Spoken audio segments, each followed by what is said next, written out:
Hello everyone. I've been wanting to make this video for a little while. It's not going to be the greatest because I don't yet have the apparatus that like dangles the phone over one shoulder so I can like show you really close up what I'm doing. But this will be better than nothing for sure. So Mateo here, Mateo's Mobile Bicycle Repair. This is the how to tune your bicycle at home simple explanation video.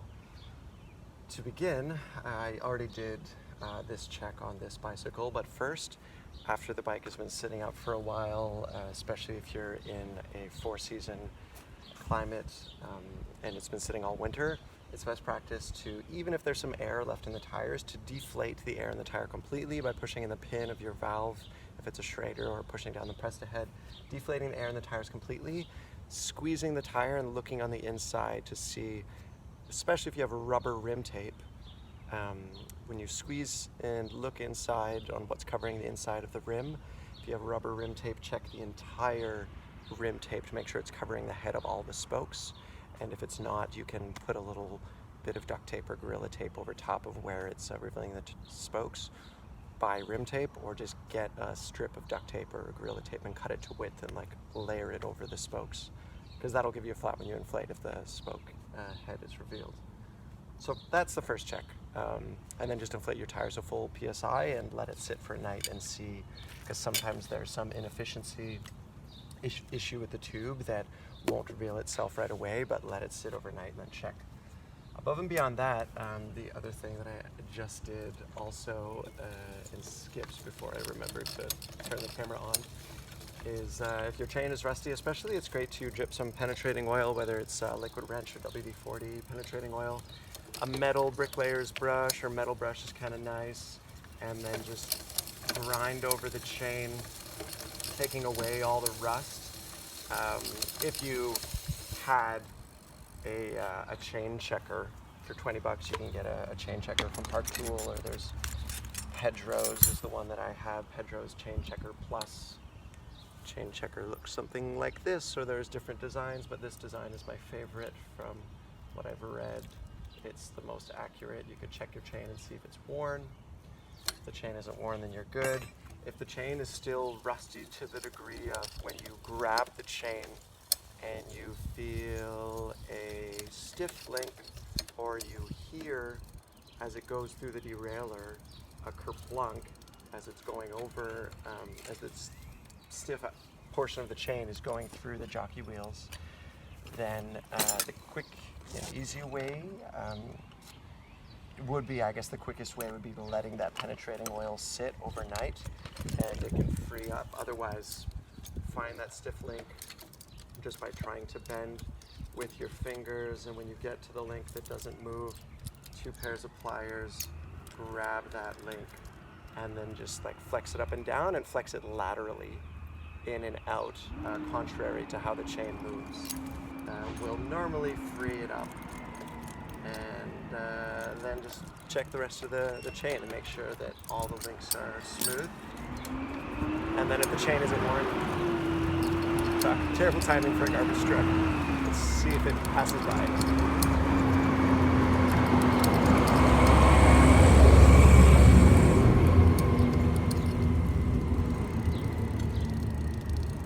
Cool. So yeah, then if you're hearing any funny sounds, before you start looking in to see if it's your derailleur, etc., and your bike has been sitting up for a while or outside, first check all the links. So I'll do the rest of that later if it cooperates enough for me to now show you everything else. The next thing that I normally do when I'm doing a tune-up on a bike is just a max and min safety check of the rear derailleur. Put your forefinger on the back of the derailleur, your thumb on the elbow, push to the spokes, checking to see that your derailleur arm is not bent and isn't ripping in your spokes, and that your chain isn't allowed to fly into the spokes. And you grab the elbow of the derailleur, you pull it towards yourself, make sure the chain is incapable of jamming into your frame. And then there's high and low limit screws on the rear derailleur that can limit that range of movement if the chain is able to fly off. So I'm still hearing some skipping on the chain because I still have some links that I need to loosen up, but generally then we would go to brakes and derailleur and shifting. And let me see if I can quiet this down a little bit for you quick. Because yeah, checking a derailleur is very much a musical experience of being able to listen for any inefficiencies. So stereotypically, you would start, on the hardest gear, and you'd want to check first before you check the derailleur, potentially find inefficiencies, and then start trying to adjust tension. First, you'd want to put your derailleur on the hardest gear, or the bottom neutral gear normally, and look from behind the bike and look to see if that top jockey wheel, the jockey wheels are those two wheels of your rear derailleur, the top jockey wheel closest to the gear cluster, see if the teeth of that jockey wheel are exactly lined up with the middle of the link of your chain when the chain is on the first gear. So you want to make sure that you have a good neutral position for your shifting. And if you don't have that good neutral position and the jockey wheel is left or right of being lined up with the teeth, then you would adjust your H labeled high limit screw on the rear derailleur, which will be on the face or on the back of the derailleur, and you would tighten to bring that in, or you would adjust it once you learn how to adjust it, so that your neutral position is correct. And then from there, then we would go to checking the shift tension, which hopefully we can now quietly do in a second. I mean, if the chain is too rusty and like it's too tedious to loosen up all these links, understandable. You can totally do that if your gear cluster if the chain isn't too worn and thus the gear cluster isn't too worn, then a new chain just isn't going to jive with your drivetrain. You can absolutely do this. But if the chain has just got a few stiff links, like I would rather appreciate and respect the process and metal that went into the creation of this chain and just loosen it up. And again, this can be a little easier by just letting the penetrating oil sit overnight, but if you're in a rush, you can do it this way. Okay. So yeah, so once you've got the neutral position correct of the jockey wheel from looking dead on from the back, then we'll go through the shifting. And so I'd click and see that it's a concise shift into the next gear. If it was not a concise shift going into the easier gears, up into the larger rings, there's always going to be a barrel adjuster. Not always, SRAM doesn't. There is normally a barrel adjuster and knob at where the cable connects into the rear derailleur or where it comes out at the shifter. That counterclockwise turning that gives more tension, which pulls the chain more efficiently into the easier gears or larger rings. So if you click and you hear funny sounds and it's not going into the gear it should be going into, counterclockwise helps it go into those easier gears, and if coming back down, it's not coming back down. Clockwise helps it go into back down to the harder gears, clockwise turning the knob.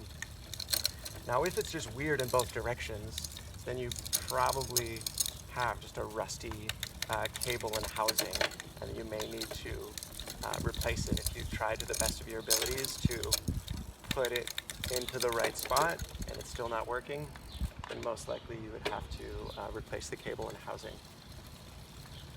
So yeah, the rear seems okay. Not the greatest. I'm going to try one more time while not speaking.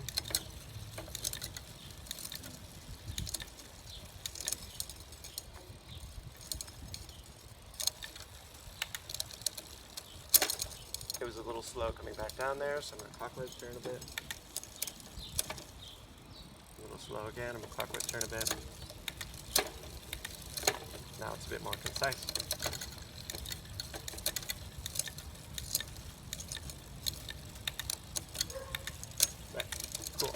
So there's adjusting a rear derailleur. Derailleur hangers can also get bent. In the beginning when you're doing that neutral position check to see your derailleur hanger is straight. Also, if it's a little bent, you can get away with sometimes just bending the derailleur, removing the derailleur from the frame, mount and grabbing the hanger and bending it a little bit. Aluminum doesn't like bending. You can get away with a little bit of it though. That is the other thing to be aware of. Otherwise, good general maintenance that I should have touched on in the beginning, like before working on a bike, the main things that I like to recommend are checking those tires, inflating them, especially because I'm leaving bicycles and I want to be able to see a slow leak if it happens right away, but also just so you get better performance out of the parts while you're trying to tune the parts. It's best practice to apply penetrating oil to all pivot points, so rear derailleur, front derailleur, you know, like the pivot points in your brakes. These are V-brake systems right now.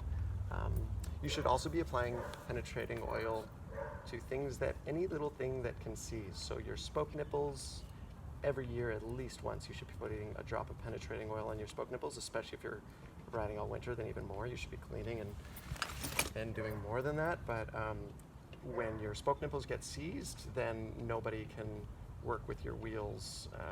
Well, I mean, then you have to end up replacing spoke nipples and it becomes a hassle. So it's good to prevent spoke nipples from becoming seized, so penetrating oil to those is definitely a great idea and something nice to do in the beginning. So we went through the rear derailleur, went through penetrating oil, went through tires. When you're checking the tire and the rim tape too, it's also just generally good practice to look over the tread of your tire for any cracking, dry rotting. Look on the, that often more happens on the side of the rubber of the tire. On the tread of the tire, you can just check for glass. Little bits of inoffensive debris in glass that gouge into the rubber can be inoffensive, but then you pump your tire to full pressure or you brake really hard when that section of the tire is making contact with the road surface, and it can gouge something into your tire. So it is best practice to periodically go over your tire and release, gouge out any little bits of glass. So with the front derailleur, again, best practice to apply some penetrating oil. Basically, you start at the bottom and see how it shifts. Often the thing that happens with the front derailleur is on the outside portion of the derailleur hanger, the portion of the metal of the front derailleur that is closest to the right-hand side of the bike will rub on the chain. And so that is due to a lack of tension. You can drop the derailleur hanger to the neutral gear, and they will normally always give you a barrel adjuster, a little knob where the shifter cable for the front derailleur on the left side of the handlebars, normally the left side, where the cable is coming out, there's normally a knob. Counterclockwise turning that knob increases tension, pulls the derailleur hanger farther out from the frame, so it gives more space. If you counterclockwise turn that knob too much, you'll know, because then shifting back down into easier gears, it won't perform as well. And what I also just did there with the screwdriver, which you may have noticed, is I released the high limit screw so that the derailleur hanger could come up away from the frame a little bit, because it was a little tight. And especially with frame flex, then you can get that derailleur hanger rubbing on the chain. That is pretty much it for the front derailleur. Now on this particular bike, it's a V-brake brake system. This is kind of a funny little dance I'm doing right now with this bike. So V-brakes, the things to know. Basically, you've got your cable tension, so you want to make sure, of course, your brakes are tight enough. That's a subjective thing. Generally, people say you want to be able to have 2 fingers of space between the lever and the handlebars when you've compressed the brake. Other than that, you've got brake pad position. You want to look and make sure that the brake pads on whatever type of brake system are making contact with whatever type of a rim brake system, that the brake pads are making contact with the rim surface, and not too low, not too high. Other than that, with brake pads and their positioning with V-brakes especially, it's nice to know that you can do what's called towing a brake. This is angling the front of the brake pad closer to the rim, so it makes contact with the rim first, and that will alleviate squeaking. It's only a slight angle. Often it's done just by loosening the Allen key that clamps the brake pad on individually, and then putting a penny underneath the back of the brake pad, and then pushing the brake pad as hard as you can against the rim surface with that penny behind the back, and then that slight little angle makes the front of the brake pad touch the rim just a small degree. So there's tightness, brake pad positioning. If your brake pads are squeaky, dry, cracked looking, then you can replace your pads and they'll be more spongy. There's also Phillips head bolts that I was just adjusting on the side of each arm that affect the tension of the entire arm. So if a brake pad is rubbing on one side more than the other side, oops, I got a low battery sign. So if a brake pad is touching on one side more than the other side on a V-brake system, clockwise turning the Phillips head bolt on the base of the arm increases tension on that arm and pulls the center of everything towards you, and counterclockwise turning that little Phillips head bolt on the bottom of the arm releases tension and lets everything move the opposite direction. For some side pull and like dual pivot, side pull brakes, there's normally some sort of little bolt where you can adjust the center left and right also.